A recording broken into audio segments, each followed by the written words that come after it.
Cultural diffusion and modern Korean culture. Open port period. So first we're going to look at the open port period, which is the period from 1876 to 1910. This was a period where many changes occurred, but culturally it was also very important because it sort of set the foundation for the development of modern Korean culture. So we'll look at where these cultural influences came from, how they adapted to the local context, and how they helped to shape Korean culture. In the cultural sphere, what benefits did Joseon obtain through the traditional tributary relations? 1876 was the so-called opening of Korea, which was the time when Korea was forced to sign a treaty with Japan. So this forced open Korea and 3 ports to trade.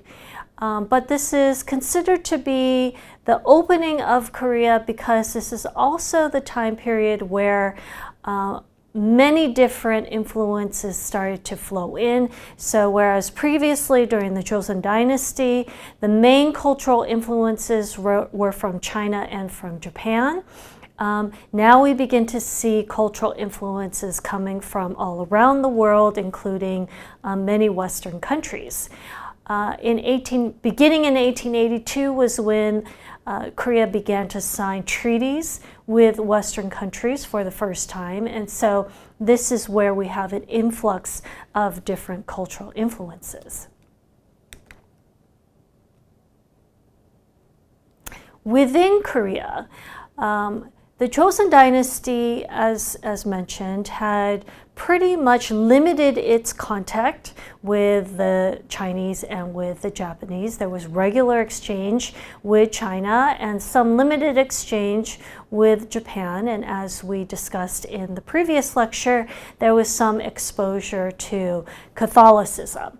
But this begins to change quite dramatically after 1876. So as the Joseon Dynasty signed its treaties with the Western countries, the Western people started to arrive as well. So American missionaries arrived in 1884 in Korea, and because the American missionaries understood that they needed to take a cautious policy and not openly evangelize, they established schools and hospitals. So for example, the first mission schools established in Korea were the Peje School, the Iwa School, and the Gyeongshin School.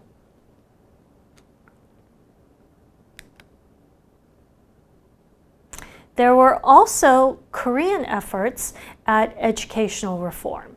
So as Korea began to look around at its neighbors and they saw that Japan was changing its educational system, China was starting to change its educational system, the Koreans realized that, okay, we need to also start to make some kind of reform. So they established a foreign language school. This was something out of necessity because since they were now signing treaties with foreign countries, they needed government officials who could interact with these foreigners and who could communicate with them. They also established something that was called the Yugyeonggongwon, or the Royal College of English, where they hired 3 Americans to come and to teach at the school and to incorporate Western learning into the curriculum.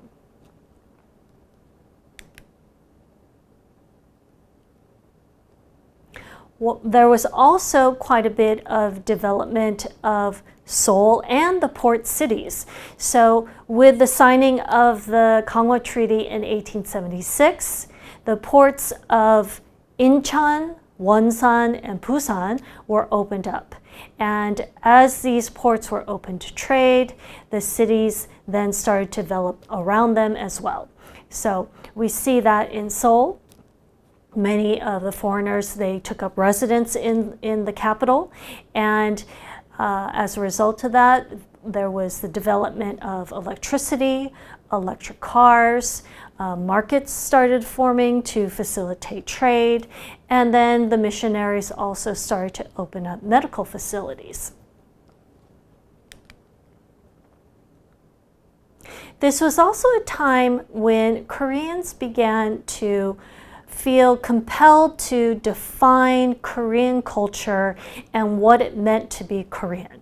So this was a time when a flag was created, and so as you can see pictured here, this is very similar to the current South Korean flag. There was also the development of the Korean language. So a transition and an adoption of the Korean phonetic alphabet, or Hangul. And there was also changes in the clothing at the time. So whereas Koreans wore the traditional hanbok, they started to adapt and take on Western style clothing. We can see a picture here on the lower right-hand side of Sejepil, a Korean reform thinker at the time, and he's wearing a Western suit.